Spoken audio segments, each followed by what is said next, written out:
Hello students, तपाईँलाई नयाँ भिडियोमा स्वागत छ। आज पनि तपाईँले नै सोध्नुभएको क्वेसनलाई म सल्भ गर्नेछु है। र आजको भिडियोमा र योभन्दा पछाडिको भिडियोमा, किनभने आजको भिडियोमा सबै क्वेसनहरू सल्भ हुन्छ जस्तो मलाई लाग्दैन, 22वटा जति क्वेसन छ र मैले ती क्वेसनहरूलाई 3वटा सेक्सनमा डिभाइड गरेको छु।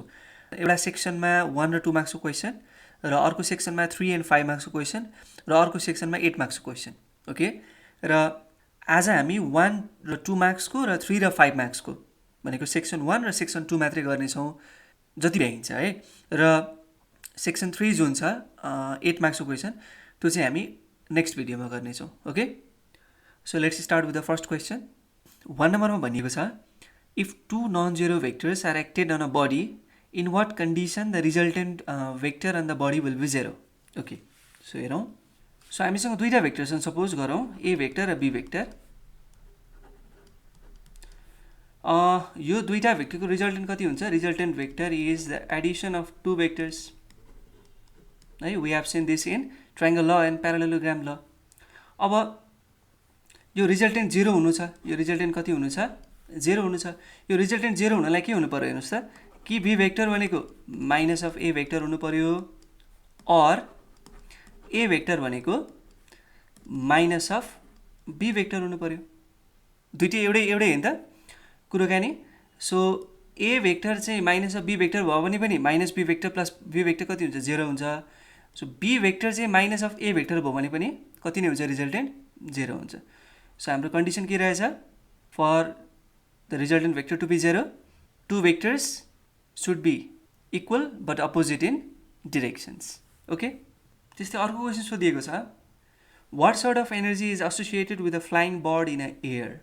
ओके, यसलाई पनि सल्भ गरौँ। एउटा फ्लाइङ बर्ड छ एयरमा होइन, आई मिन एउटा उडिरहेको चरा छ हावामा, त्योसँग कस्तो एनर्जी चाहिँ हुन्छ भनेर क्वेसनले सोधेको छ। ओके ओके, म बनाएपछि एउटा bird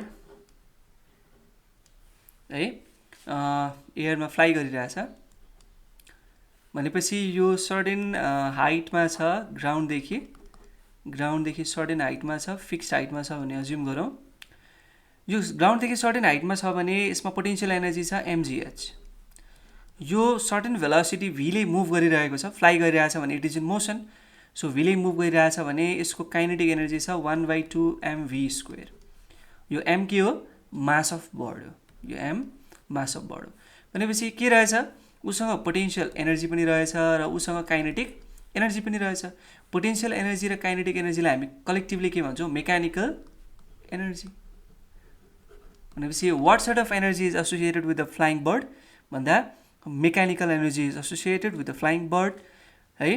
potential energy due to its height h from the ground, अथवा सेप र कन्फिगरेसन अथवा दुईटा बिचको सेपरेसनले गर्दाखेरि, पोजिसनले गर्दाखेरि नै हुने हो पोटेन्सियल एनर्जी।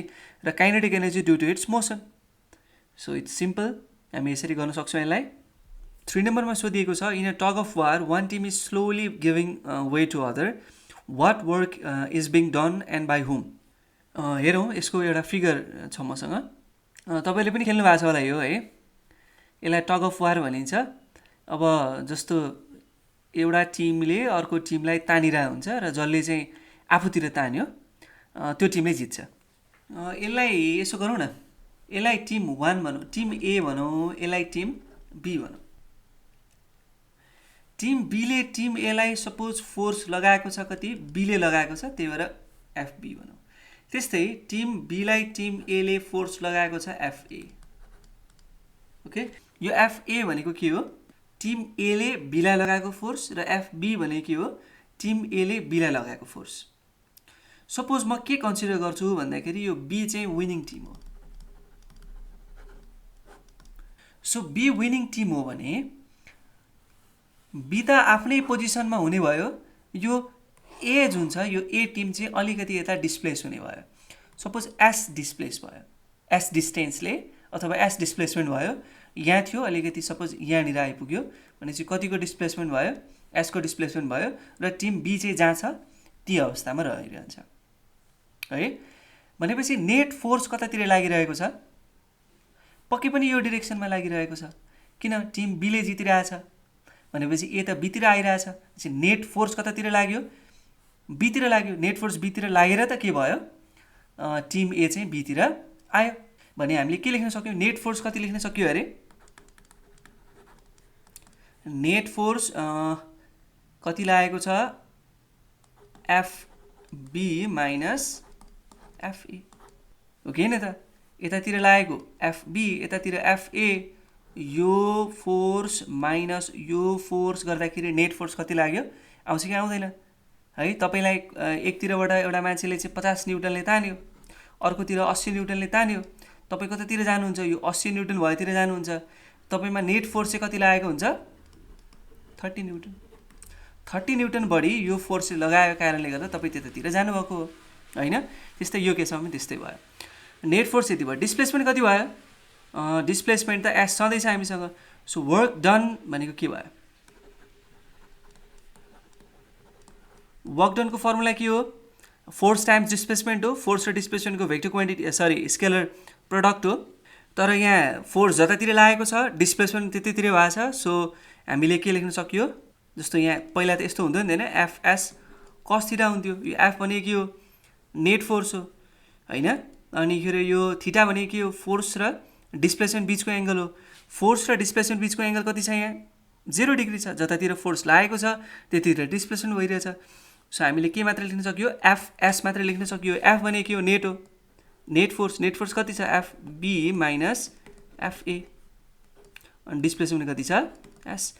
वर्क डन केमा भयो, वर्क डन एमा भयो, किन, त्यसको डिस्प्लेसमेन्ट भयो। वर्क डन कसले गर्यो, बीले गर्यो, किनभने बीले एलाई डिस्प्लेस गर्यो। ओके, विनिङ टिमले वर्क डन गर्दो रहेछ केमा, लुजिङ टिममा। सो यसरी हामी यसलाई गर्न सक्छौँ है त। सो तपाईँ रिजन यसै गरी लेख्न सक्नुहुन्छ नि होइन। अब 4 नम्बर हेरौँ। 4 नम्बरमा के सोधिएको छ, which physical property of molecules of gas gives a major of temperature. हामीलाई के थाहा छ भन्दाखेरि, एउटा त काइनेटिक एनर्जी पर मलिक्युल थाहा छ होइन, average kinetic energy of the molecules थाहा छ नि हामीलाई, कति हो त्यो, 3/2 kT। यो के भनेको के हो, बोल्ट्जम्यान कन्स्टेन्ट, टी भनेको एब्सोल्युट टेम्परेचर, यो के रहेछ, यो kinetic energy, average kinetic energy per molecule, हरेक मलिक्युलको काइनेटिक एनर्जी एभरेजमा कति हुन्छ भन्ने कुरा। त्यो केमा डिपेन्ड गर्दो रहेछ, टेम्परेचरमा डिपेन्ड गर्दो रहेछ। र एनर्जी भनेको physical property of the molecule हो कि होइन, हो, energy is one of the physical property. अरू के हुन्, स्पिड हो, सल्युबिलिटी हो होइन, प्रेसर हो, डिफ्रेन्ट कुराहरू हो। हामीलाई एउटा कुरा सोधेको छ, सो काइनेटिक एनर्जी के भयो, टेम्परेचर बढ्दाखेरि बढ्यो, घट्दाखेरि घट्यो, so it gives the measure of temperature. So kinetic एनर्जीको प्रष्ट देखिन्छ कसरी, काइनेटिक एनर्जीले गर्दाखेरि स्पिड बढ्छ मलिक्युल्सको। काइनेटिक एनर्जी केसँग एसोसिएटेड छ, मोसनसँग एसोसिएटेड छ। सो हामीले के लेख्न पाइयो यसमा, जस्तो काइनेटिक एनर्जी भनेको के अरे, 1/2 mc² बार हो कि होइन, यो स्पिड हो। सो यो स्पिड, यो कस्तो स्पिड हो, यो मिन स्क्वेयर भेलोसिटी के को, मलिक्युल्सको। सो यसरी चाहिँ स्पिड बढ्दो रहेछ, काइनेटिक एनर्जी बढ्दो रहेछ। So which physical property of molecules of gas gives a major of temperature, energy भनौँ अथवा काइनेटिक एनर्जी भनौँ है, स्पिड भने नि हुन्छ। यसै गरी उ गरिदिनु न, एक्सप्लेन गरिदिनु। State 2 quantities which increase when the temperature of a given mass of gas is increase at constant volume. दुईवटा क्वान्टिटी हामीले भन्नु पर्यो जुन चाहिँ एउटा कुनै गिभन मास अफ ग्यासको चाहिँ टेम्परेचरलाई बढाउँदाखेरि बढ्छ र भोल्युम पनि हाम्रो के छ, कन्स्टेन्ट छ। सो हेरौँ एकचोटि त्यसलाई। सो एउटा क्वान्टिटी लेख्छु म प्रेसर, र अर्को क्वान्टिटी हो average kinetic energy, average kinetic energy है। र यो प्रेसरमा कसरी हेर्नुहोस् त, प्रेसर भनेको के हो, 1/3 ρc² बार हो, र यो रो भनेको के हो भन्नुहोस् त, मास पर युनिट भोल्युम हो,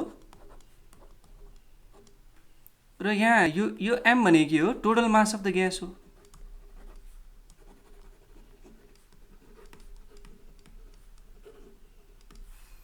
यो total mass of the gas हो, र यो के हो, भोल्युम हो। यो के हो, अघि भर्खर मैले भनेको थिएँ, mean square velocity of the gas molecules हो। Okay, for the given mass भनेको छ भनेपछि मास फिक्स छ, अनि यो भोल्युम पनि फिक्स छ। हामीलाई के कुरा थाहा छ, c² is directly proportional to T, c² bar के छ, directly proportional to the T छ, वी नो द्याट। सो यसरी हेर्दाखेरि के देख्यो हेर्नुहोस् त, पी चाहिँ डाइरेक्टली प्रोपोर्सनल टी देखेको देखिएन। सो प्रेसर केमा डिपेन्ड गर्दो रहेछ, टेम्परेचरमा डिपेन्ड गर्दो रहेछ।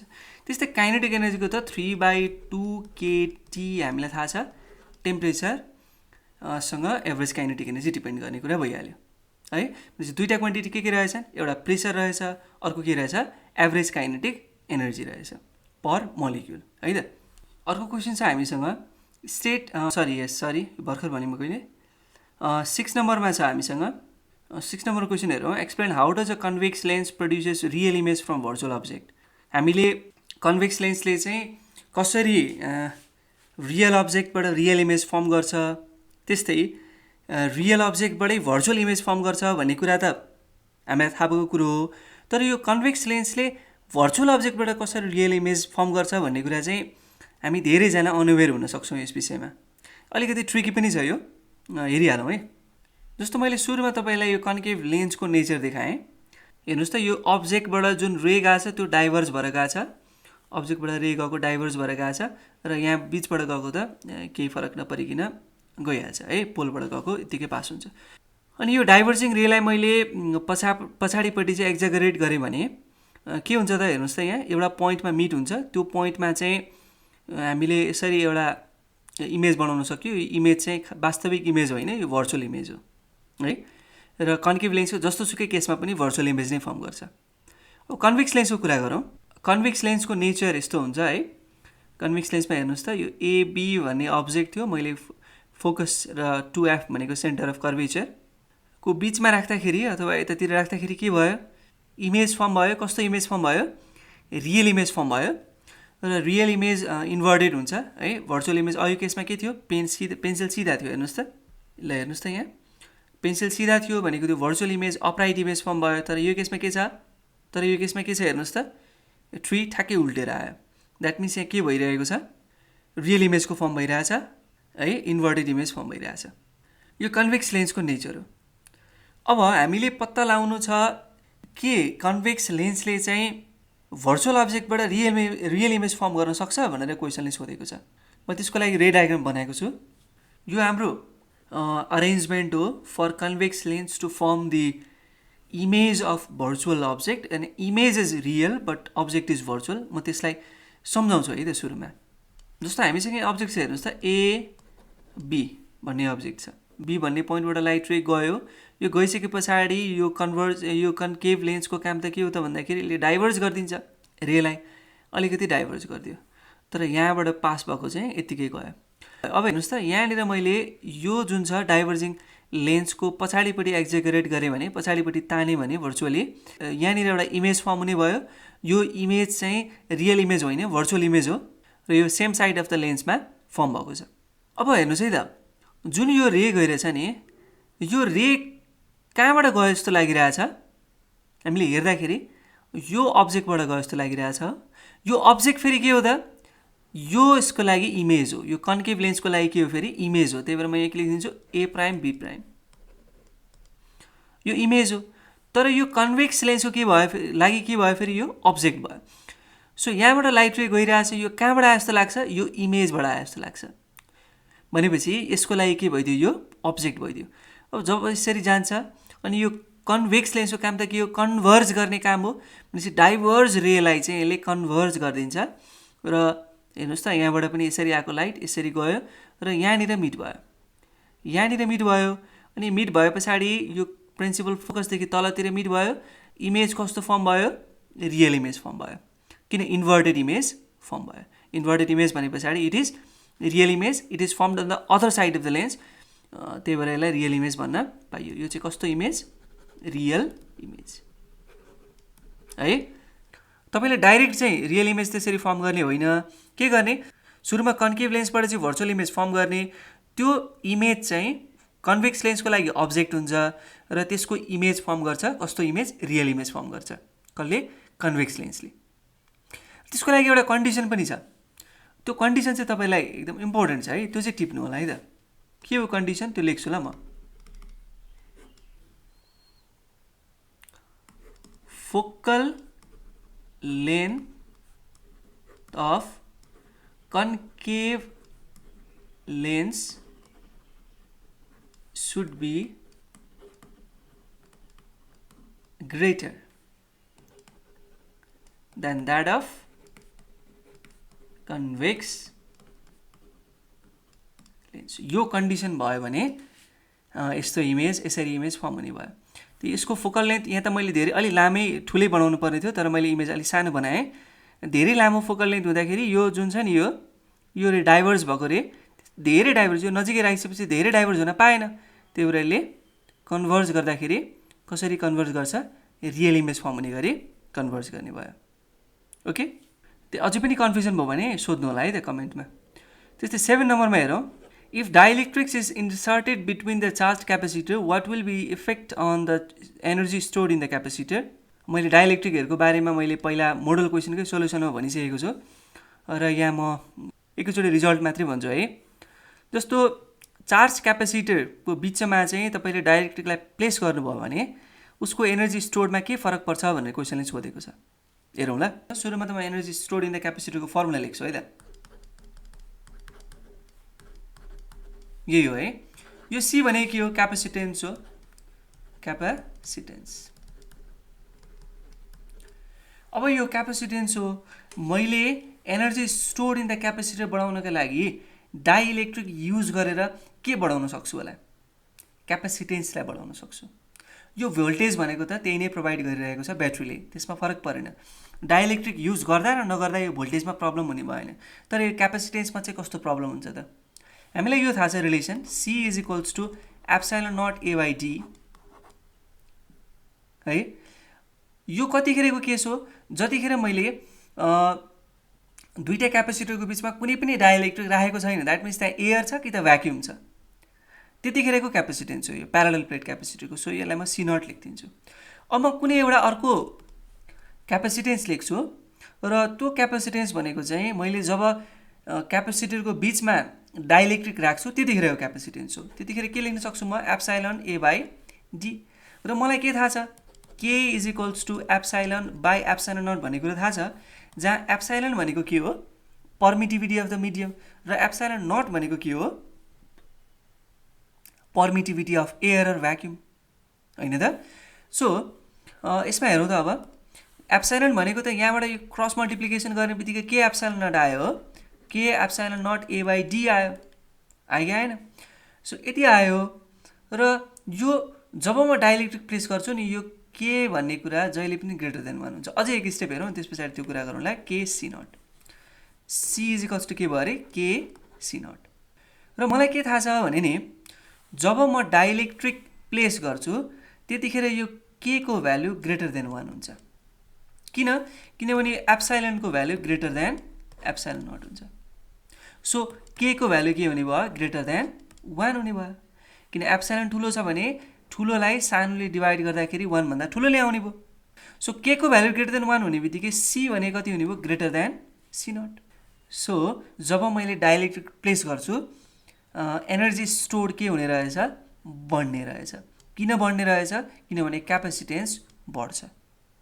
ओके, अब अर्को क्वेसनमा आउँ, क्वेसन नम्बर 8 मा आउँ।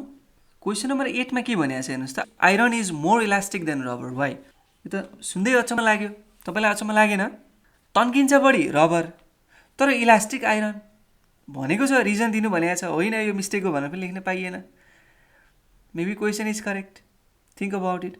हामीले फिजिक्स पढ्दाखेरि हाम्रो जुन इलास्टिकको पर्सेप्सन छ नि कमन सेन्समा, त्यसलाई बिल्कुलै बिर्सिनुपर्छ, किनभने फिजिक्समा जस्ट अपोजिट हुन्छ। यसमा जसले बढी तन्किनबाट आफूलाई रेसिस्ट गर्छ त्यो बढी इलास्टिक हो फिजिक्समा। कुरा बुझ्नुभयो? आइरन र रबरमा के हुन्छ भन्नुहोस् त, एउटै फोर्स लगाउनुहोस् अथवा एउटै स्ट्रेस लगाउनुहोस् न, दुईटैमा स्ट्रेस भनेको फोर्स पर युनिट एरिया, दुईटैमा एउटै स्ट्रेस लगाउनु, कुन बढी तन्किन्छ, रबर बढी तन्किन्छ। सो रबर के हुन्छ, कम इलास्टिक हुन्छ। आइरन धेरै तन्किन्छ, तन्किँदैन। So it has resistance to deformation. इलास्टिसिटीको डेफिनेसन एकचोटि सम्झिनुहोस् त, यस्तो प्रपर्टी हो by virtue of which it regains it original position. आफ्नो पोजिसनमा आउन खोज्ने, आउन सक्ने, जति छिटो आउने त्यति नै बढी त्यो इलास्टिक भयो। आइरनलाई किन बढी बेन्ड गर्न सकिँदैन, आइरनलाई किन बढी तन्काउन सकिँदैन, किनभने इट रेसिस्ट द डिफर्मेसन। जुन हामीले फोर्स लगाइरहेको हुन्छौँ त्यसलाई रेसिस्ट गर्छ, आफ्नै सेपमा बसिरहन खोज्छ ऊ, त्यही भएर ऊ बढी इलास्टिक भयो। यसलाई म म्याथमेटिकली पनि हेरौँ है त। जस्तो हामीलाई के थाहा छ, यङ्स मोडुलस अफ इलास्टिसिटी, दुइटैको लागि त्यही लेखौँ, स्ट्रेस बाई स्ट्रेन होइन। दुइटैलाई एउटै स्ट्रेस प्रोभाइड गरौँ, किनभने कम्पेयर गर्नु छ भने त एउटै गर्नु पऱ्यो नि त होइन। फर अ गिभन स्ट्रेस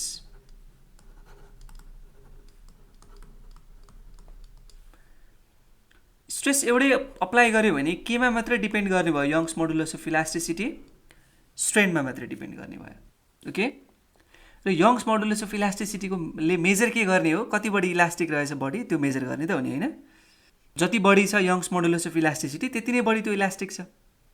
जस्तो एउटै स्ट्रेसको लागि कुनमा स्ट्रेन बढी हुन्छ अरे, स्ट्रेन कुनमा बढी हुन्छ, रबरमा बढी हुन्छ। Strain in rubber is greater then strain in still और आइरन। ओके, आइरन भनौँ। Strain in rubber is greater then strain in iron हो भने वाइ कुनमा बढी, वाइ इन्भर्सली प्रोपोर्सनल त स्ट्रेन छ।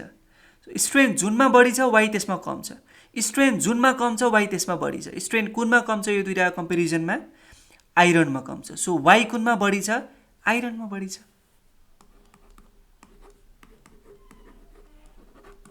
Is it okay?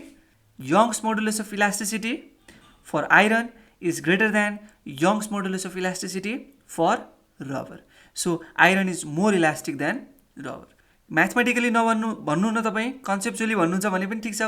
For the same stress applied to both rubber and iron, more strain is produced in rubber compared to the iron. So iron is more elastic than rubber. Okay? So जसले इलास्टिसिटीको कन्सेप्टलाई clear बुझ्नु भएको थिएन उहाँलाई अलिकति गाह्रो हुनेवाला छ यो बुझ्नलाई। अब अर्को क्वेसनमा आउँ।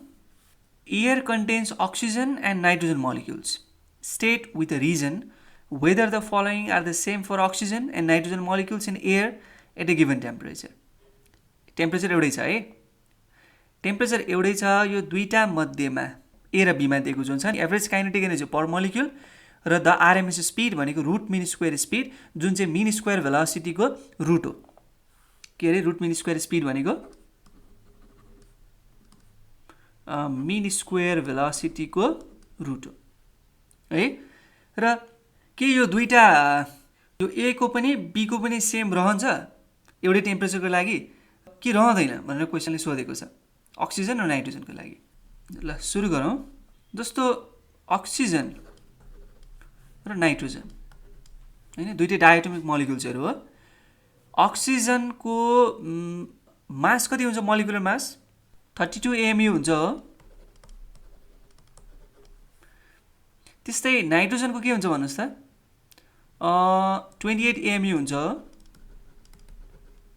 र what we know is diatomic मलिक्युलको लागि एभरेज काइनेटिक एनर्जी कति हुन्छ, 5/2 kT हुन्छ हो। किनभने 3/2 kT चाहिँ ट्रान्सलेसनल एभरेज काइनेटिक एनर्जी भयो होइन, र 1 kT चाहिँ के भयो, रोटेसनल काइनेटिक एनर्जी भयो। किन दुइटै हुन्छ, ट्रान्सलेसन पनि हुन्छ रोटेसन पनि हुन्छ मलिक्युलको केमा, डायटोमिक मलिक्युल केसमा। र एउटा त एभरेज काइनेटिक एनर्जी, अर्को सोधेको छ root mean square speed. Root mean square स्पिडको फर्मुला कति हो, √3 kT/m हो होइन। के भनेको बोल्ट्जम्यान कन्स्टेन्ट भयो, टी भनेको एब्सोल्युट टेम्परेचर भनेको टेम्परेचर इन केल्भिन, र स्मल एम भनेको मास अफ इच मोलिक्युल, एउटा मोलिक्युल अफ ग्यासको मास। ल दुईवटा उसमा हेरौँ है त। सो पहिला एभरेज काइनेटिक एनर्जीमै जाउँ। एभरेज काइनेटिक एनर्जी फरक हुन्छ कि हुँदैन होला, अक्सिजनको लागि र नाइट्रोजनको लागि एउटै टेम्परेचरमा एभरेज काइनेटिक एनर्जी फरक होला कि नहोला, पक्कै पनि फरक हुँदैन। किनभने एभरेज काइनेटिक एनर्जी केमा डिपेन्ड गरेको छ, टेम्परेचरमा डिपेन्ड गरेको छ होइन। सो टेम्परेचर फिक्स छ दुइटैको, अक्सिजनलाई जति टेम्परेचरमा राखिया छ नाइट्रोजनलाई पनि त्यति नै टेम्परेचरमा राखिया छ भने के हुन्छ, एभरेज काइनेटिक एनर्जी दुइटैको सेम हुन्छ। त अब यहाँ रुट मिन स्क्वायर स्पिडमा हेरौँ त, यहाँ रुट मिन स्क्वायर स्पिड टेम्परेचरमा मात्र डिपेन्ड नगरेर यो मासमा पनि डिपेन्ड गरेको छ र मास अफ इच मोलिक्युल हामीले निकाल्यौँ हेर्नुहोस् त यहाँ मास अफ इच मोलिक्युल अक्सिजनको र नाइट्रोजनको सेम छ त छैन अक्सिजनको बढी छ नाइट्रोजनको कम छ so given condition at a given कन्डिसनमा के हुने रहेछ root mean square speed for nitrogen is greater than that of oxygen nitrogen मोलिक्युलको रुट मिन स्क्वायर स्पिड चाहिँ बढी हुने रहेछ अक्सिजनको भन्दा किनभने mass of each molecule of nitrogen is smaller than the mass of each molecule of oxygen so यो कारण हामी दिन सक्छौँ है त ओके हामीले यहाँसम्म सक्यौँ क्वेसन नम्बर 10 को लागि चाहिँ मैले योभन्दा अगाडि राखेको कुन सेट पाउनु है त सेट 10 यस सेट 10 मा छ यसको सोल्युसन सेट 10 को लास्टतिर हेर्नु होला है मैले त्यसको डिस्क्रिप्सनमा लिंक पनि राखेको छु त्यहाँबाट हेर्न सक्नुहुन्छ ओके सो अब क्वेसन नम्बर 11 को ए हेरौँ अब यहाँ पछाडि चाहिँ हामी 3 र 5 मार्क्सको क्वेसनलाई सल्भ गर्नेछौँ है त 11 को ए मा के भनिएको छ stone attached to a string is whirled round in a horizontal circle with a constant speed of 10 meter per second. Calculate the difference in the velocity when the stone is at opposite ends of a diameter in two positions A and B where angle AOB is 90 degree and O is the center of the circle.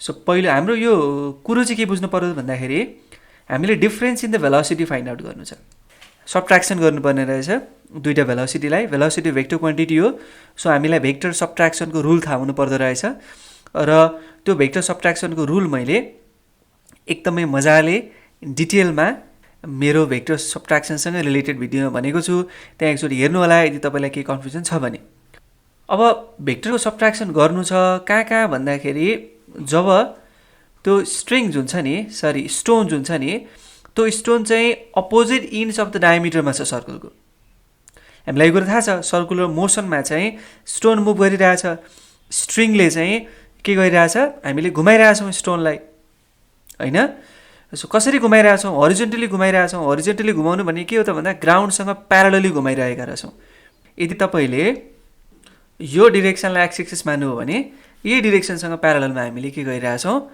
स्टोनलाई घुमाइरहेका छौँ अब हेरौँ opposite ends of the डायमिटरमा हेर्नुहोस् त velocity कति छ VA vector छ त्यस्तै यहाँ सीमा के छ भेलोसिटी VC छ किन ए र सी डायमिटरको ट्याक्कै अपोजिट इन्ड्समा पर्छ कि पर्दैन किनभने ओ सेन्टर अफ द सर्कल हो सो यो दुईटा बीचको भेलोसिटीको डिफरेन्स निकाल्नु छ भेलोसिटी डिफरेन्ट छ तर स्पिड चाहिँ के छ फेरि कन्स्टेन्ट छ किन युनिफर्म सर्कुलर मोसनको फिचर नै यही हो स्पिड कन्स्टेन्ट हुन्छ तर भेलोसिटी डिफरेन्ट हुन्छ किनभने हरेक पोइन्टमा चाहिँ direction of the velocity different हुन्छ डिरेक्सन डिफरेन्ट हुने बित्तिकै भेलोसिटी डिफरेन्ट हुने भयो किनभने velocity is a vector quantity तर यसको म्याग्निट्युड के छ दुईटै पोइन्टमा कन्स्टेन्ट छ हेर्नुहोस् त यो यहाँ पनि V नै छ यहाँ पनि V नै छ यो चाहिँ म्याग्निट्युड अफ भेलोसिटी भने के हो त स्पिड हो भनेपछि स्पिड कन्स्टेन्ट छ जुन कति छ 10 मिटर पर सेकेन्ड तर भेलोसिटी चाहिँ डिफरेन्ट छ बनाऊ है त जस्तो यो भयो VA त्यस्तै यतापट्टि छ इक्वल लेन्थ भनेको लेन्थले म्याग्निट्युड दिन्छ हैन त BC यो दुईटा बीचको एंगल कति छ हेर्नुस् त यो दुईटै इक्वल छन् तर अपोजिट डाइरेक्सनमा छन् सो यिनीहरु दुईटा बीचको एंगल छ 180 डिग्री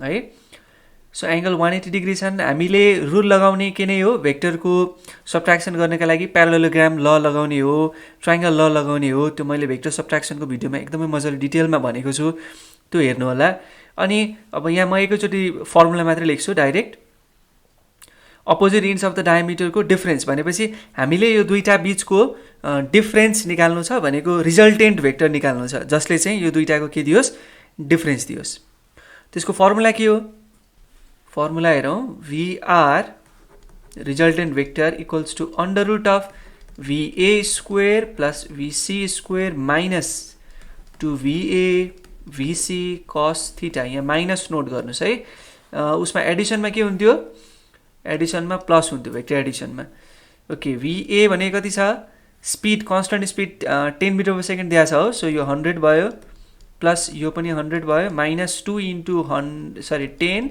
इन्टु 10 इन्टु cos 180 भने कति भयो -1 सो यहाँबाट कति आउँछ हाम्रो हेर्नुहोस् त, यहाँबाट आउँछ 200, 200 प्लस 200 ले 400. सो 400 को रुट कति हुन्छ 20 मिटर पर सेकेन्ड. ओके, यो भयो हाम्रो फर्स्ट केस. अर्को के सोधेको छ हेर्नुहोस् त, in two positions A and B, A र बी, यहाँ ए छ, यहाँ बी छ, यो दुईटा पोजिसन्स बीचको चाहिँ भेलोसिटीको डिफरेन्स फाइन्ड आउट गर्नु छ. सो के गर्ने, यो यसो गरौँ न, यसलाई मेटाइदिउँ. भिए त्यो अलरेडी छँदै थियो, अब भिसीलाई बनाइदिउँ. मैले टेल र टेल जोड दिएँ, टेल र टेल जोड्न मिल्छ, दुईटालाई सब्ट्र्याक्सन गर्ने बेलामा यसरी एकै ठाउँ ल्याउन मिलिहाल्छ नि हैन. यो भिबी भेक्टर भयो, यो दुईटा बीचको एंगल कति छ 90 डिग्री छ.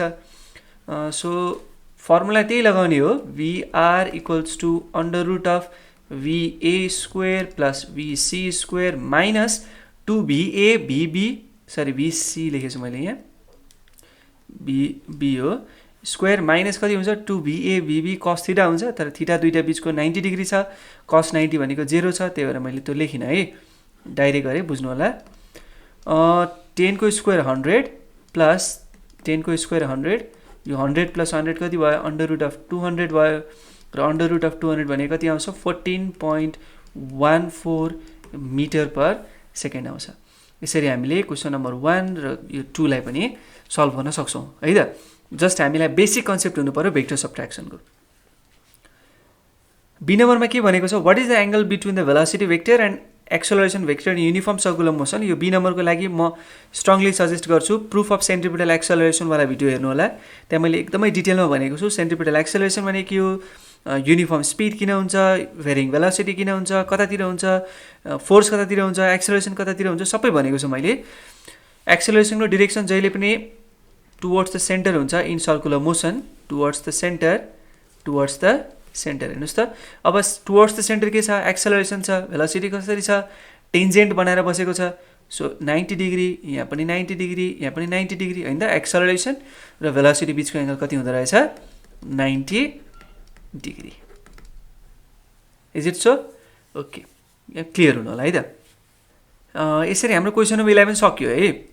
क्वेसन नम्बर 12 मा हेर्नुहोस्, so that final kinetic energy of a body is equal to the sum of the initial kinetic energy and work done. यस्तो भन्न खोजेको, जस्तो फाइनल जुन काइनेटिक एनर्जी छ त्यो चाहिँ इनिशियल काइनेटिक एनर्जी र वर्क डनको के रहेछ सम रहेछ भनेर पत्ता लगाउनुस् भन्न खोजेको. यो भनेको यही हो नि त, हामीले वर्क काइनेटिक एनर्जी थ्योरममा के पढाएको थियौँ, वर्क एनर्जी थ्योरम भन्नुस् अथवा वर्क काइनेटिक एनर्जी थ्योरम भन्नुस्, एउटै हो.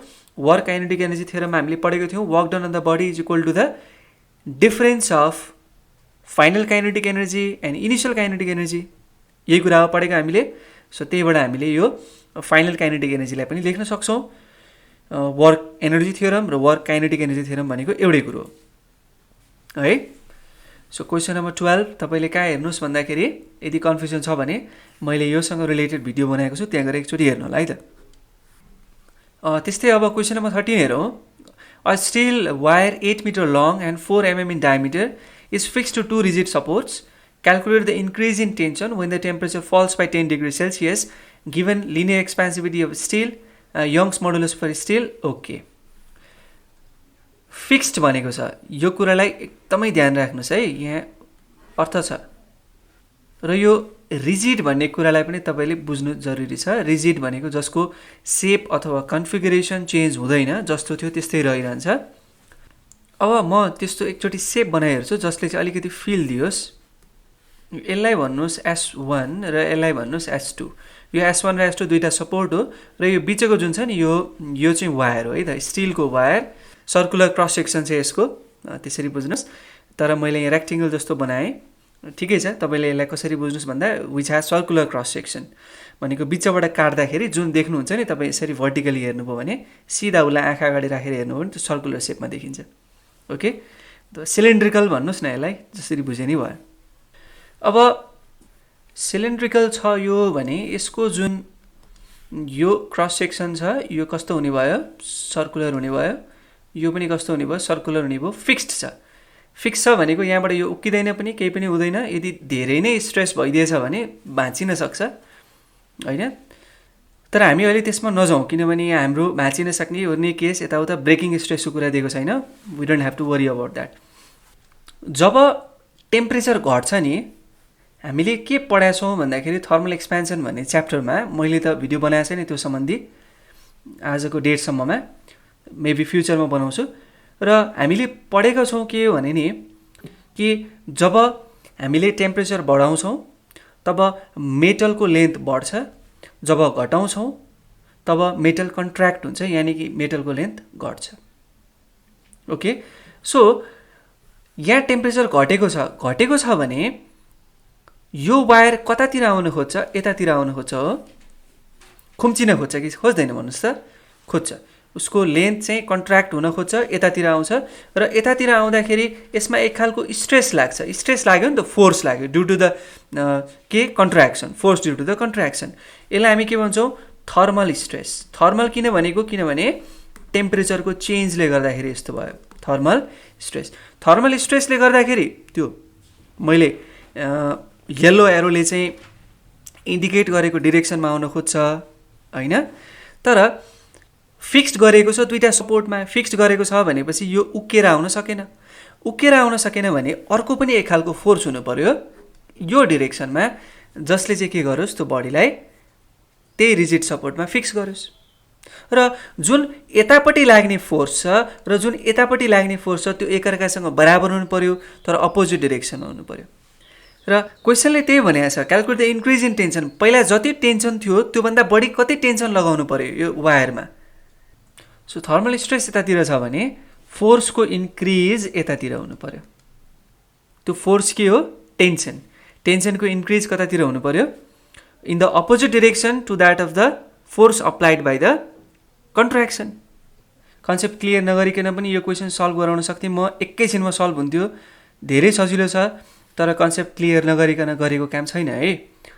अब हेर्नुहोस् है त, अब हामीलाई के थाहा छ त भन्दाखेरि L2 minus L1 is equals to L1 alpha del theta थाहा छ हो। यो एक्सपेरिमेन्टली आएको थर्मल एक्सपेन्सनमा प्रुफ हुने कुरा हो, जहाँ L2 माइनस L1 भनेको चेन्ज इन लेन्थ र L1 भनेको original length, alpha linear expansivity भयो, डेल थीटा भनेको चेन्ज इन टेम्परेचर भयो होइन। जब यो टेम्परेचर डिक्रिज हुन्छ तब यतातिर लेन्थ चेन्ज हुन खोज्छ। यदि मैले यो दुईवटा सपोर्टमा चाहिँ यो वायरलाई फिक्स नगरेको भए उसमा कति लेन्थको चेन्ज हुन्थ्यो होला? L लेन्थको चेन्ज हुन्थ्यो होला, सपोज गरौँ L लेन्थ कन्ट्र्याक्ट हुन्थ्यो होला। र त्यो केसँग बराबर हुनु पर्यो? त्यसो भए original length times alpha del थीटासँग बराबर हुनु पर्यो, हो कि होइन? सो फ्र्याक्सनल चेन्ज कति? यो थर्मलले गर्दाखेरि alpha del theta. Fractional change भने के हो त? Extension or contraction. यो केसमा त कन्ट्र्याक्सन भन्नु पर्यो। पर युनिट ओरिजिनल लेन्थ भनेको फ्र्याक्सनल चेन्ज हो कि होइन? त्यो कति? Alpha del theta. यसलाई काउन्टरएक्ट गर्ने फोर्स कतातिर लागिरहेछ? यो डिरेक्सनमा लागिरहेछ भनेपछि त्यतातिर पनि त्यति नै चेन्ज इन लेन्थ हुनु पर्यो। हेर्नुहोस् है, यतातिर जति लेन्थ चेन्ज हुन खोज्छ यतातिर पनि त्यति नै लेन्थ चेन्ज हुन खोज्छ भनेको यतातिर जति फोर्स लाग्छ यतातिर पनि त्यति नै फोर्स लाग्छ भने वायर त पहिला जुन अवस्थामा थियो त्यही अवस्थामा रहने भयो, न यता जाने भयो न उता जाने भयो, फिक्स्ड भइरहने भयो, ब्रेक पनि हुने भएन होइन त। सो अब मैले यतातिरको त फ्र्याक्सनल चेन्ज इन लेन्थ निकालेँ, अब यतातिरको फ्र्याक्सनल चेन्ज इन लेन्थ निकाल्छु म। त्यो कसरी निकाल्ने? हामीलाई यो कुरा थाहा छ, y is equals to stress by strain. Stress भनेको के हो त? Force per unit area by strain भनेको length per unit original length. यो यही फोर्स होइन त? यो इन्क्रिज इन टेन्सन जसलाई हामीले भनेका छौँ यही फोर्स हो। सो यहाँबाट के हुन्छ? यहाँबाट हामीले L बाई L निकाल्नु पर्यो भने के हुने भयो? F बाई AY आउने भयो। यो भनेको L बाई L चाहिँ के हो त? यो टेन्सनले गर्दाखेरि। अब हेर्नुहोस् त, हाम्रो दुईवटा फ्र्याक्सनल चेन्ज आयो। एउटा फ्र्याक्सनल चेन्ज आयो थर्मल भनेको टेम्परेचरको डिक्रिजको कारणले गर्दाखेरि, कति आयो त्यो? अल्फा डेल थीटा, यसलाई एउटा भनौँ। र अर्को फ्र्याक्सनल चेन्ज आयो केले गर्दाखेरि? Due to the tension imposed on the string or wire है। यो दुईवटा कुरा भयो। अब नोट गर्नुपर्ने कुरा, यो जति हुन्छ यो पनि त्यति नै हुनु पर्यो, बट इन अपोजिट डिरेक्सन भनेपछि यो फ्र्याक्सनल चेन्जलाई र यो फ्र्याक्सनल चेन्जलाई मैले जोडेँ भने आउनु कति पर्यो 0 इजन्ट इट किनभने टोटलमा लेन्थको चेन्ज भएको छ त छैन एट लास्ट पनि के नै छ त्यो रिजिड सपोर्टमै फिक्स्ड छ त्यो स्टिल वायर भनेपछि टोटलमा लेन्थ चेन्ज भएको छैन टोटलमा लेन्थ चेन्ज भएको छैन भने थर्मलले गर्दाखेरि जति लेन्थ चेन्ज हुन खोज्यो टेन्सनले गर्दाखेरि त्यति नै लेन्थ चेन्ज भइदियो अपोजिट डिरेक्सनमा जसले गर्दाखेरि एउटाको लेन्थ चेन्ज र अर्कोको लेन्थ चेन्ज एकअर्कालाई क्यान्सल गरिदियो लास्टमा कुनै पनि चेन्ज भएन सो यसमा लेखौँ अब कति आउँछ यो अल्फा डेल थीटा छ यो कति छ f/ay छ हैन यसरी गर्दाखेरि अन्तिममा तपाईले कति निकाल्नुहुन्छ यहाँबाट -ay अल्फा डेल थीटा यो चाहिँ फर्मुला के हो हामीले क्वेशनमा सल्भ गर्ने अथवा युज गर्ने फर्मुला यति हो यति थाहा पाए पुग्यो तर कन्सेप्टको लागि मात्रै मैले यो गराएको है सो अब क्वेशनमा जाउँ क्वेशनमा के दिएको छ हेर्नुस् त ल अल्फा पनि दिएको छ y पनि दिएको छ टेम्परेचरको फल पनि दिएको छ लेन्थ पनि दिएको छ डायमिटर पनि दिएको छ है त्यसलाई लेखौँ अब हेर्नुस् त ल लेन्थ छ 8 मिटर डायमिटर छ 4 mm भनेको रेडियस कति हुने भयो d/2 भनेको 2 mm सो रेडियस कति भयो 2 × 10⁻³ मिटर चेन्ज इन टेम्परेचर कति छ फल्स भनेको छ भनेपछि -10 डिग्री सेल्सियस घटेको छ त्यही भएर मैले -10 डिग्री सेल्सियस लेखेँ र लिनियर एक्सपेन्सिभिटी दिएको छ 12 × 10⁻⁻6 पर केल्भिन र यङ्स मोडुलस दिएको छ 2 × 10⁻11 न्युटन पर मिटर स्क्वायर अब फर्मुला लगाइदिनुस् F is equals to -ya alpha del theta -2 × 10⁻11 into a भनेको pi r square into alpha भनेको 12 × 10⁻6 into डेल थीटा भनेको कति छ डेल्टा थीटा भनेको -10 छ माइनस कट्यो पोजिटिभ आउँछ रिजल्ट कति आउँछ यहाँबाट 301.6 न्युटन 301.6 न्युटन सो यति टेन्सन चाहिँ इन्क्रिज हुनु पर्दो रहेछ हैन के को लागि त्यो तपाईको जुन थर्मल स्ट्रेसले गर्दाखेरि जुन फोर्स लागेको थियो अथवा फ्र्याक्सनल चेन्ज भएको थियो लेन्थमा हुन खोजेको थियो त्यसलाई काउन्टरएक्ट गर्नका लागि सो यो सबैलाई मेटाउँ यसमा केही कुरा बुझिएन भने मलाई सोध्नु होला है त मेल पनि गर्न सक्नुहुन्छ अथवा कमेन्टमा पनि लेख्न सक्नुहुन्छ क्वेशन नम्बर 14 हेरौँ अब A tray containing 0.20 kg of water कति टेम्परेचरमा 20 डिग्री सेल्सियस टेम्परेचरमा म यसलाई यसो गर्छु θ1 टेम्परेचर कति लेख्छु 20 डिग्री सेल्सियस र त्यसलाई फ्रिजरमा प्लेस गरियो अरे the temperature of the water drops to 0 degree Celsius हेर्नु है त वाटरको temperature drops to 0 degree Celsius नि फेरि वाटर आइस बनिसकेको छैन 10 मिनटमा जस्तो t = 10 मिनट्स यानी कति भयो 600 सेकेन्ड्स हैन त सेकेन्डमा चाहिँ टेम्परेचर कति भयो अरे 0 डिग्री सेल्सियस अनि क्वेशनले सोधेको छ ए नम्बरमा the energy lost by the water कति लस्ट गर्यो एनर्जी Q भनेको कति हो ms d थीटा हो m भनेको कति छ 0.20 specific heat capacity of water 4200 र d थीटा भनेको θ2 - θ1 हो भने 0 - 20 हो इज इक्वल्स टु माइनस कति आउँछ 1.68 into 10⁴ जूल यो माइनसले सिग्निफाई के गर्यो the energy is being lost energy घट्दैछ है भन्ने कुरा सिग्निफाई गर्यो र ठ्याक्कै क्वेशन नम्बर बी मा के सोधेको छ भन्दा कति रेटमा एनर्जी घटिरहेछ कति रेटमा एनर्जी घट्नु भनेको के हो त rate at which the energy is being lost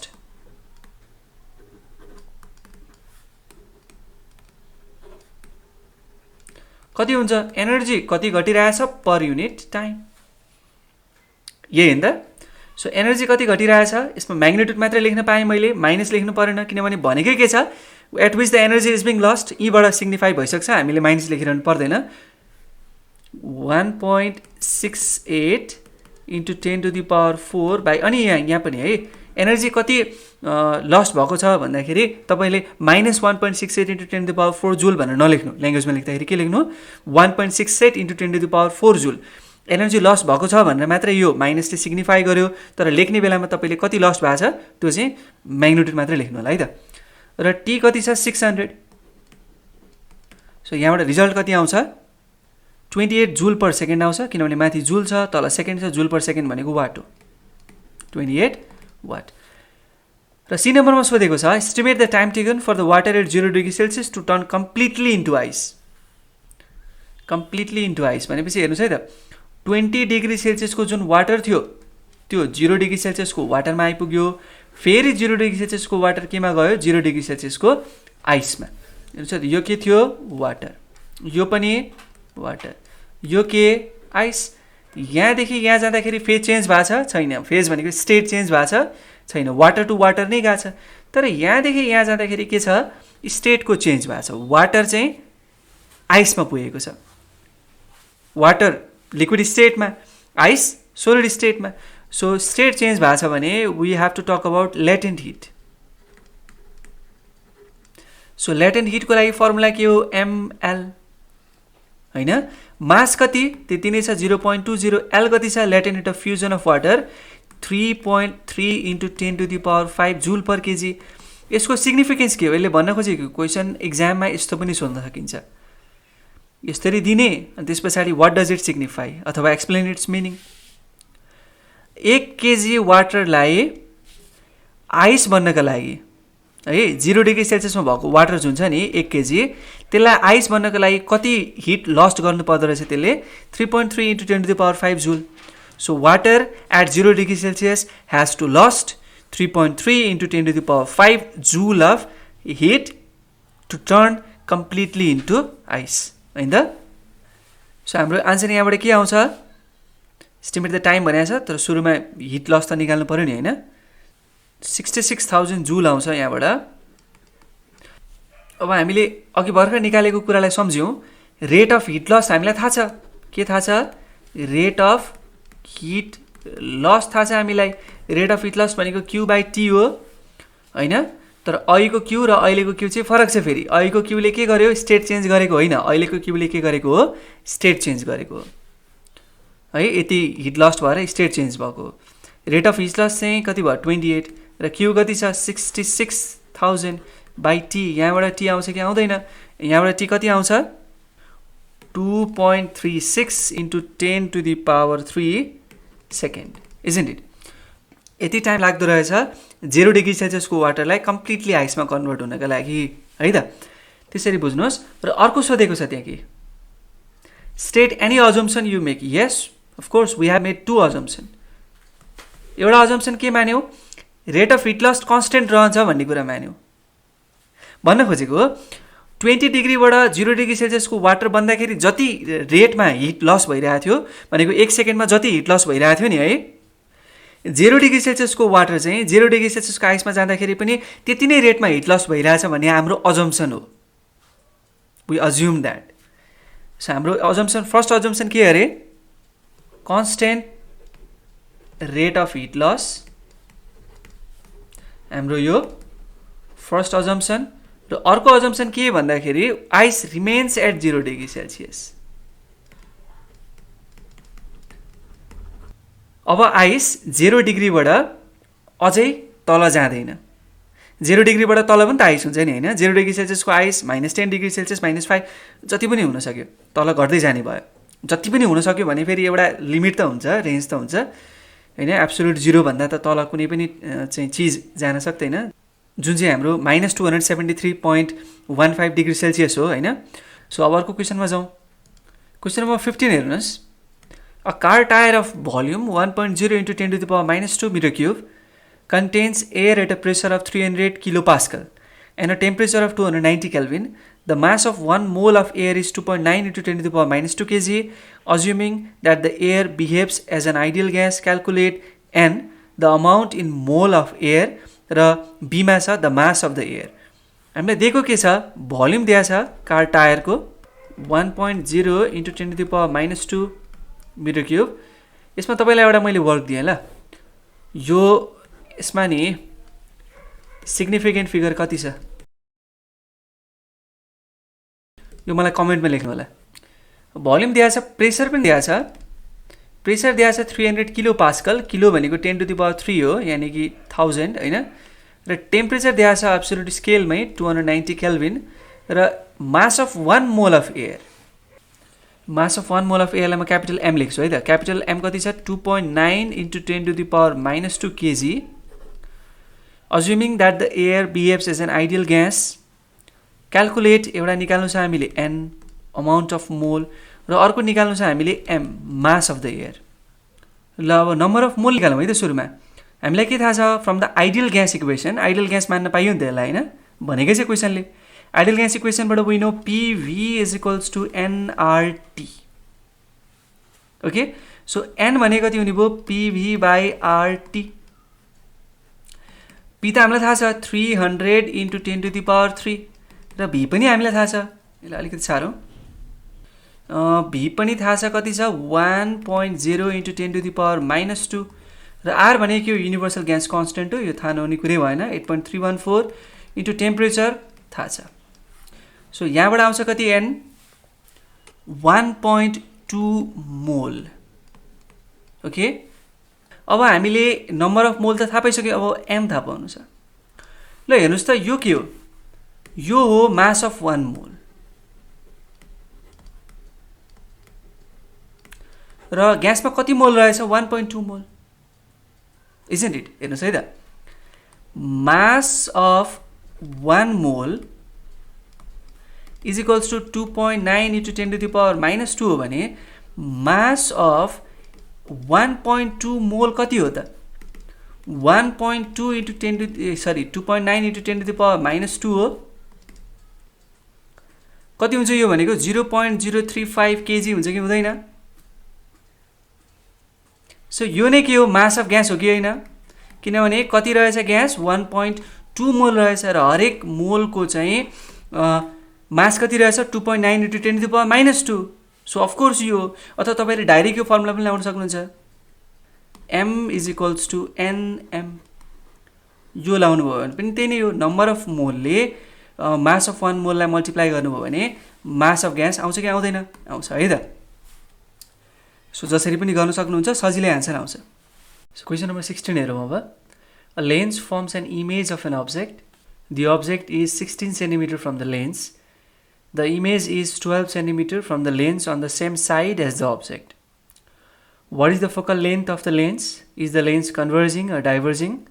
If the object is 8.50 mm tall, how tall is the image? Is it erect or inverted? र सीमा छ draw a diagram. ओके, के दिएको छ इन्फर्मेसन लेखौँ त। अब्जेक्ट चाहिँ लेन्सदेखि कति सेन्टिमिटर टाढा 16 सेन्टिमिटर टाढा, र इमेज चाहिँ कति सेन्टिमिटर टाढा 12.0 सेन्टिमिटर टाढा, तर सेम साइडमा जतातिर अब्जेक्ट छ त्यही साइडमा चाहिँ इमेज फर्म भएको छ। सो यो के लेख्नु पर्यो हामीले V = -12.0 सेन्टिमिटर होइन त। लेन्सको केसमा अब्जेक्ट र इमेज सेम साइडमा रहेछ भने इमेजलाई नेगेटिभ लेख्ने, र मिररको केसमा चाहिँ अब्जेक्ट र इमेज चाहिँ अपोजिट साइडमा रहेछन्। Suppose image beyond the mirror रहेछ भने त्यो चाहिँ फेरि त्यसलाई नेगेटिभ लेख्ने, किनभने यो दुईटा के हुन् भर्चुअल इमेज हुन् है। र सोधेको छ हामीलाई फोकल लेन्थ, हामीलाई लेन्स फर्मुला थाहा छ 1/f = 1/u + 1/v। ओके, र फोकल लेन्थ फाइन्ड गर्नु भनेको छ, र लेन्स कन्भर्जिङ हो कि डाइभर्जिङ हो हामीलाई साइन कन्भेन्सन थाहा छ। यदि लेन्स कन्भर्जिङ हो भने फोकल लेन्थ पोजिटिभ आउँछ, यदि लेन्स डाइभर्जिङ हो भने फोकल लेन्थ नेगेटिभ आउँछ। सो के आउँछ हेरौँ त, यो 1/16 - 1/12 हो। सो यहाँबाट हाम्रो फोकल लेन्थ कति आउँछ -48 आउँछ। 0.0 पनि थपौँ, किनभने हामीले 3 सिग्निफिकेन्ट फिगर डेसिमल पछाडि एउटा 0 सम्म लेखेको छ नि होइन, डेसिमल पछाडि फर्स्ट डेसिमल प्लेससम्म लेखेको छ, त्यही भएर हामीले त्यही अनुसारले लेख्नुपर्ने हुन्छ to be more precise. So यो कस्तो खालको लेन्स रहेछ डाइभर्जिङ लेन्स रहेछ, किनभने फोकल लेन्थ के छ नेगेटिभ छ। र अर्को छ if the object is 8.50 mm tall, how tall is the image? Is it erect or inverted? Virtual image रहेछ भने त्यो इरेक्ट हो, रियल इमेज रहेछ भने त्यो इन्भर्टेड हो। हामीले यसै पनि भर्चुअल इमेज भनेको त थाहा पाइसक्यौँ, तर अझै पनि कन्फर्म गर्नका लागि यदि म्याग्निफिकेसन नेगेटिभ आयो भने त्यो भर्चुअल इमेज हो, यदि म्याग्निफिकेसन पोजिटिभ आयो भने त्यो रियल इमेज हो, यानि कि इन्भर्टेड इमेज हो। सुरुमा म्याग्निफिकेसन निकालौँ, अनि त्यो म्याग्निफिकेसनकै हेल्पले चाहिँ इमेज कति ठुलो रहेछ, टल रहेछ भन्ने कुरा पनि निकालौँ है त। ओके, सो म्याग्निफिकेसनको फर्मुला के हो? भी बाई यु। भी कति छ? -12 छ र यु कति छ? 16 छ। यहाँबाट कति आउँछ आन्सर? -0.75 सेन्टिमिटर आउँछ। सो म्याग्निफिकेसन के देखियो? नेगेटिभ देखियो। सो नेगेटिभ म्याग्निफिकेसन भनेपछि यो कस्तो इमेज हो? भर्चुअल इमेज हो है त, भर्चुअल इमेज हो। ओके, सो हामीलाई म्याग्निफिकेसनको अर्को फर्मुला पनि थाहा छ, I/O, size of the image by size of the object हो यो भनेको। र 0.75 लेखेँ मैले, किनभने साइज हेर्दैछौँ हामी, यो नेगेटिभको काम छैन, किनभने साइजमा त तपाईँको positive negative it does not matter है। अब I/O, O भनेको size of the object. Size of the object कति दिएको छ? 8.50 mm। सो हामीले कति लेख्न पाइयो यसमा? 8.50। र यहाँनिर एउटा मैले मिस्टेक गरेको छु, म्याग्निफिकेसन यहाँ सेन्टिमिटर हुँदैन है, किनभने रेसियो हो, रेसियोको चाहिँ युनिट क्यान्सल भइहाल्छ। कतिले म्याग्निफाई गर्यो भनेर त्यही हेर्न त खोज्यो भने होइन, इन्टु 8.50, यो दुइटालाई मल्टिप्लाई गरौँ, कति हुन्छ? 6.375 मिटर हुँदो रहेछ।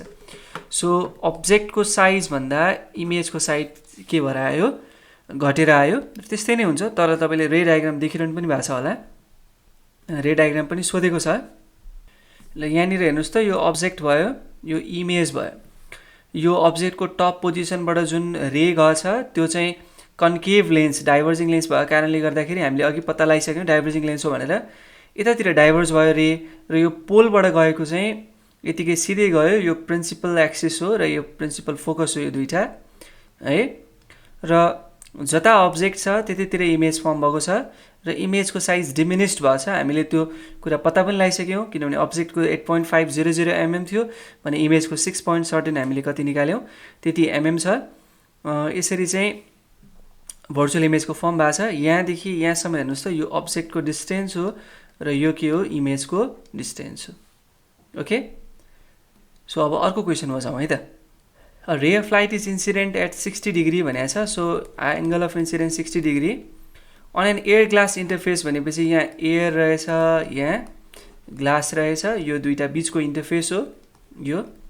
र के भनेको छ भन्दाखेरि find the angle of refraction in the glass. Okay, यहाँबाट जुन जस्तो यो नर्मल बनाइदियो एउटा, अनि एउटा चाहिँ रे अफ लाइट गयो, बिग्रियो यो, एउटा रे अफ लाइट गयो है। रे अफ लाइट गए पछाडि एयर टु ग्लास भनेको रेयर टु डेन्सर हो, इट बेन्ड्स टुवर्ड्स द नर्मल होइन।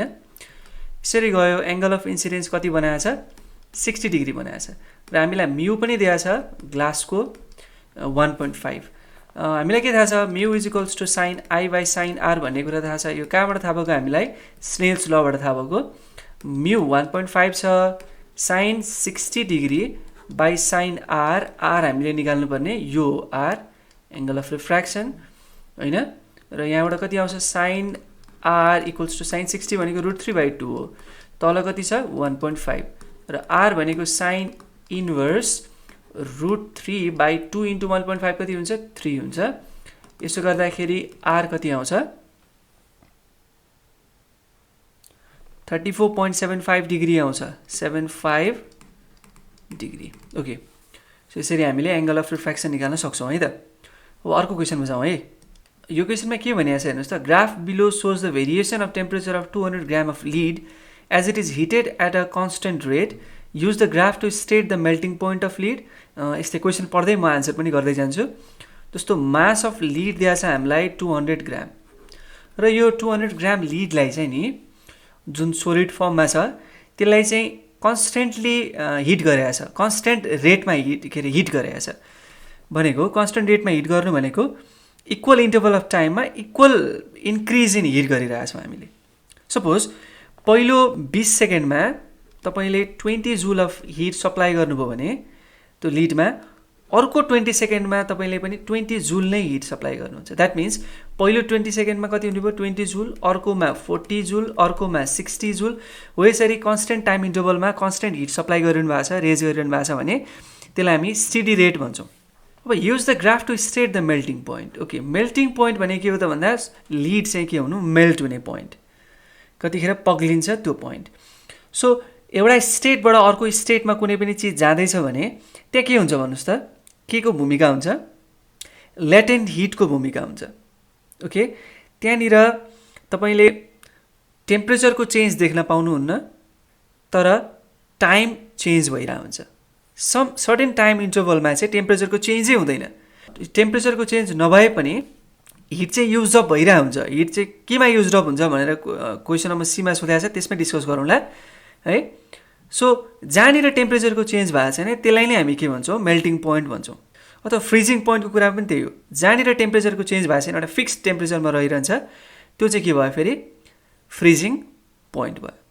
जस्तो 100 डिग्री सेल्सियसको वाटरलाई तपाईँले बोइल गर्दै जानुभयो, त्यो स्टिममा कन्भर्ट हुँदाखेरि कति डिग्री सेल्सियसको स्टिममा कन्भर्ट हुन्छ, एट फर्स्ट 100 डिग्री सेल्सियसकै स्टिममा कन्भर्ट हुन्छ. भनेपछि त्यो बिचको हिट केमा युज अप भयो, स्टेट चेन्ज हुनमा युज अप भयो. I will come in to more detail in question number C. So यहाँनिर हेर्नुहोस् त, कुन ठाउँमा चाहिँ टेम्परेचर सेम छ तर टाइम चाहिँ भेरी भइरहेछ. यही ठाउँ होइन त, हेर्नुहोस् त, है कन्सटेन्ट टेम्परेचर छ कि छैन, यति 600. पहिला यहाँ 300 सेकेन्ड र यो 400 सेकेन्ड, यो बिचको 100 सेकेन्डमा चाहिँ टेम्परेचर चेन्ज भएको छैन, तर स्टेट चाहिँ चेन्ज भएको छ भन्ने कुरा हामीले बुझ्नुपर्ने हुन्छ. सो यसको आन्सर कति रहेछ, 600 degree Celsius melting point. Okay, so explain why the graph is straight line at the start. सुरुमा किन स्ट्रेट लाइन भयो ग्राफ, स्टेडी रेटमा हिट गरेको छ भनेपछि टेम्परेचर पनि स्टेडी रेटमै बढिरहेको छ. त्यही भएर टाइमसँगै टेम्परेचरको कस्तो रिलेसन देखियो, लिनियर रिलेसन देखियो, प्रोपोर्सनल रिलेसन देखियो. पहिलो 100 सेकेन्डमा यो कति 200 डिग्री सेल्सियसले बढ्यो, अर्को 100 सेकेन्डमा फेरि पनि 200 डिग्री सेल्सियसले बढ्यो. ओके न, हेर्नुहोस् त, यसलाई हामीले स्टेडी रेट भन्न पायौँ. त्यस्तै सीमा हेर्नुहोस् त, explain what happens to the energy supply to the lead as it melts at a constant temperature. So constant टेम्परेचरमा मेल्ट हुँदाखेरि त्यो एनर्जी चाहिँ कहाँ गयो त भन्दा, हेर्नुहोस् है, त्यो सोलिड फर्ममा हुँदाखेरि लिड के हुन्छ, एकदमै कम्प्याक्ट हुन्छ त्यसको एटम्सहरू होइन. सो एटम बिचको जुन बोन्ड हुन्छ नि, एटम बिचको बोन्ड भनेको के हो त भन्दाखेरि एक अर्कालाई बाँधेर राख्ने एक खालको इन्टर एटोमिक अट्र्याक्सन हो है, एटम बिचको बोन्ड. सो त्यो एटम बिचको बोन्डलाई हामीले ब्रेक गर्नु पर्यो, अनि त्यो एटम्सलाई टाढा टाढा लानु पर्यो, सेपरेट गर्नु पर्यो. अनि सेपरेट गरिसके पछाडि अलिकति टाढा टाढा रिलेटिभली चाहिँ टाढा टाढा एटम्सहरू भइदियो भने त्यो कुन स्टेटमा जाने भयो, लिक्विड स्टेटमा जाने भयो. लिक्विड स्टेटमा चाहिँ के हुन्छ, इन्टर एटोमिक सेपरेसन कम हुन्छ. सो केमा युज अप भएको रहेछ, त्यो बोन्डलाई ब्रेक गर्नमा युज अप भएको रहेछ. ओके, र डी नम्बरमा the initial temperature of the lead is 0 degree Celsius. Use the graph to determine the total energy supply to the lead to just melt. To just melt भनेपछि हामी कहाँसम्म पुग्नु पर्यो, यहाँसम्म पुग्नु पर्यो है, यहाँसम्म. द्याट मिन्स हामी 300 सेकेन्डसम्म चाहिँ के गर्छौँ, हिट गर्छौँ भने त्यो जस्ट स्टार्ट टु मेल्ट हुन्छ, जस्ट. ओके, सो कति छ अरे, इनिसियल टेम्परेचर छ 0 डिग्री सेल्सियस, फाइनल हामी जस्ट स्टार्ट टु मेल्ट भनेपछि 600 डिग्री सेल्सियसमा पुग्नु पर्यो. कति हिट चाहियो, एनर्जी दिनु पर्यो, एमएसडी थीटा. एम कति छ, 200/1000. यसलाई केजीमा लगेको मैले. स्पेसिफिक हिट क्यापेसिटी दिएको छ, स्पेसिफिक हिट क्यापेसिटी कति दिएको छ, 130. र डी थीटा भनेको कति हुने भयो, 600. सो यहाँबाट कति आउँछ आन्सर, 15600 जुल आउने भयो. अब डी नम्बरको भयो है त. अब ई नम्बरमा हेर्नुहोस् त, use your answer in D to determine the rate of heating of the liquid. Rate of heating भनेको के हो त, rate of heating is equals to heat energy supplied by time taken. Heat energy supplied कति, 15600, यही use गर्नु भनेको छ. By T भनेको टाइम, टाइम कति लागेको छ त्यहाँसम्म पुग्दाखेरि 300 सेकेन्ड. सो यहाँबाट कति आन्सर आउँछ, 52 जुल पर सेकेन्ड. त्यसलाई हामी वाट भन्छौँ. जुल पर सेकेन्ड भनेको वाट होइन त. ओके, सो यो रेट अफ हिटिङ पनि हामीले थाहा पाउन सक्छौँ. सो आजलाई यति गरौँ. हामी अर्को भिडियोमा चाहिँ 8 मार्क्सको क्वेसनहरूलाई सल्भ गर्नेछौँ है, एकदमै डिटेलमा डिस्कस गर्नेछौँ. यो भिडियोमा तपाईँलाई केही प्रब्लम छ भने मलाई मेल गर्नुहोस् अथवा कमेन्ट बक्समा लेख्नु होला. Thank you for today and keep loving physics.